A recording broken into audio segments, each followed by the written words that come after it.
Hi Nancy, good to see you again. Likewise, likewise. So I have to say, I really missed you for Sharks Up Close. I feel like I broke my pattern with you. Haha. Did you speak with someone else? I did. I spoke to your cinematographer, the guy that did the Ah, camera work. yeah, with Oh, yeah. Dan. Oh, he's a lovely human that knows much more about sharks than me. So you were, yeah, that was great. Yeah, fascinating to learn about the camera work underwater. So, For sure. yeah, the challenges. Speaking of, in Dolphins Up Close, we get to see you get bumped, not by a dolphin, but by a shark. Yeah, that was an interesting experience. I mean, I've spent a lot of time in the water with blue sharks, and they're always very kind of friendly and curious. I describe them as sort of the puppy dog of the shark world. Only turns out when they're, in a big gathering of predators with dolphins and whales and all sorts, yeah, they're a lot more aggressive. And yeah, I had one come over and give me a good whack with his head, which was a little uncalled for, but hey, you know, he was fired up. There was food around. Yeah, I mean, can't blame him. That's the cycle of I life. can't blame him. Why was it necessary to come and headbutt me? But technically, you're in his turf. So, That's true. I didn't see him go over and headbutt any dolphins. Maybe he figured that yeah, I was on the bottom of the dominance hierarchy. it's a Needed love someone to bump. It's a love bump. got it. Okay, that's what I'll tell them. So, like you say, any day you see a dolphin is a good day. And boy, did you have a We saw some great day. dolphins. Yes. Can you tell me about the experience and get to the volume of dolphins at once? I mean, I've never seen it before. Yeah, a lot of dolphins. I think, the reason we wanted to make this show is that in popular culture, dolphins are thought of as these cute, friendly animals. They have a smiley face. They're good at jumping out of the water. They're really smart and they live in family groups. But that's about it. What we don't often talk about is that their lives are always on the move, often at unbelievable high speeds. And they are an incredible predator. They use that teamwork and cooperation and family communication to just charge across the ocean in huge groups and so many other species benefit. We saw the dolphins. They would concentrate the prey fish. They'd bring the prey up to the surface, and then there would be tens of thousands of birds benefiting, sharks, whales, other dolphins. Yeah, they have this amazing role in the ocean. And you also bring us a little history. For sure. Well, that's So, really important. So yeah, the Azores was an area that was it was a whaling community, whale hunting, and they were actually hunting whales up until the late 1980s. So really recently. And so yeah, we thought that was an important story to tell because not to kind of point fingers at anything. We met up with Daniel, an ex-whale hunter, and he was saying, it's their culture, it's livelihood.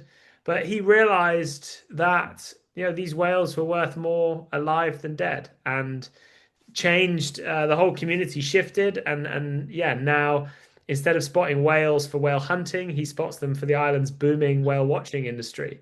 And we thought that was a really important thing to show because it's proof that looking after wildlife, wildlife conservation is not just beneficial for wildlife. It's beneficial for people too. And I think it's important to celebrate, conservation wins in times that we've got it right. I know I was excited to see that there can be a shift. It's never too late. Carla, all his life doing one thing and then as of recently doing the opposite. Totally. Yeah. Yeah. No, it's, I mean, when I say it's never too late, that is true to an extent. It'd be really good if some people could change their attitudes right now because, yeah, the planet and humanity are in trouble. Yeah. So let's talk about all these species. You expressed a couple first times in this documentary, which I'm like, what? Bertie, a first time at this point of his life and everything he's done? Can you talk a Uh, little bit about those? Remind me what my first time things were. Well, one was first was the sperm whale. Yep, that is true. I have seen sperm whales before above the water, but I have never been in the water with them. That was very special. Yeah, those the little baby sperm whale, the mothers are diving down to 1,000 meters deep, hunting squid, and the little babies can't dive down that deep, so they just hang out at the surface. So yeah, still baby, we were just hanging out, and what was really cool, you could still hear mum down below. She was kind of sending what I assume are sort of reassuring clicks back up to her baby. So that was very special, especially as where we were filming this mother and calf was exactly where, just 40 years ago, Daniel and other members of the community were hunting the whales. So it's an amazing sort of shift that now, the whales feel comfortable and confident to use it as their nursery once again, that I'm sure they did for many thousands of years before we started whaling. And we know it was worth the wait of the big moment of so much activity going on, so much movement. That was another first that you expressed seeing. Yeah, so seeing that many different predators all together, all hunting was really mind-blowing. I mean, just the scale of the ocean there and the number of animals, and that's thanks to protection. That area is Europe's largest marine protected area. And it's proof that looking after wildlife works. Nature comes back, especially in the ocean, really, really well, if crucially we give it the chance. Seeing all these species back and forth. I mean, usually, it's like you see action films for action, but here you bring us real action. Yeah, I mean it was absolute chaos, and keeping up with all of the actions really tough. Yeah, the Dolphins are constantly charging, so many birds zooming around.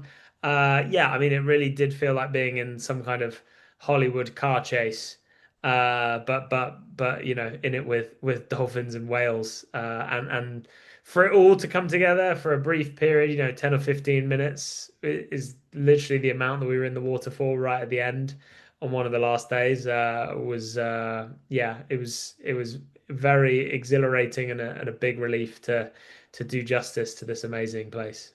So all that movement activity was within 15 minutes? Yeah, yeah. I mean that we were following the action for a long time over many days.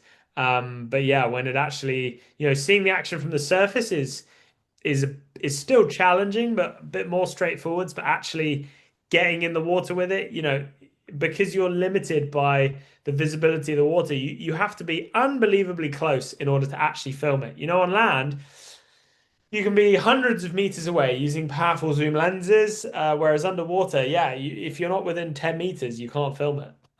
So yeah, getting in the right place at the right time, yeah, that involves some persistence. You've been doing this for so long. Are there any times that you feel frightened? Yeah, I mean, I'm very respectful of kind of the physical environment. I mean, getting lost at sea there is a genuine risk, and the storms are really big. So yeah, you really got to choose when you go out, when you come home. We were in amazing local hands. Captain Paulo Gaspar is a native Azorean. He was born and bred there. So yeah, we were in good hands. I should also say that the most dangerous species on every shoot, every expedition I go on is always people. So yeah, sometimes I get scared, but it's most often because humans are doing something stupid. I just recently did something stupid. I got too close to some sea lions while kayaking the ocean, and I Yeah, got barked at. I got barked at by one, but I felt kind of like maybe I got too close. Maybe I got too close, and, definitely. but I wasn't trying to touch it. I promise. No, well, that's good. But yeah, no, I mean, that's a perfect example. Had that sea lion, you know, jumped in your kayak and bitten you, it's very easy to write a headline saying sea lion attacks person, but the reality is you put yourself in that situation. So yeah, humans are the dangerous thing. Yep, I take full responsibility. So be careful with those headlines, people you don't know. It could have been the Exactly. human. So, yeah. Well, thank you for your time. Another cool adventure, and I love getting to dissect your brain on the experience that we see you take. And I look forward to more. Anything you can say? Well, if people enjoy Dolphins Up Close on Disney Plus, that's great. They can follow along with other kind of unseen sneak peeks from the show on my Instagram at Bertie Gregory, and there's going to be plenty more Animals Up Close specials coming very, very soon. Okay, well, for now, I will. I still have my fanny pack. See, and Nice. there's your name on there. See? Original merch. Yep, I still have it. Thank you so much, Bertie, for your time and congratulations, and wish you many more projects and documentaries. Thanks. Good to chat.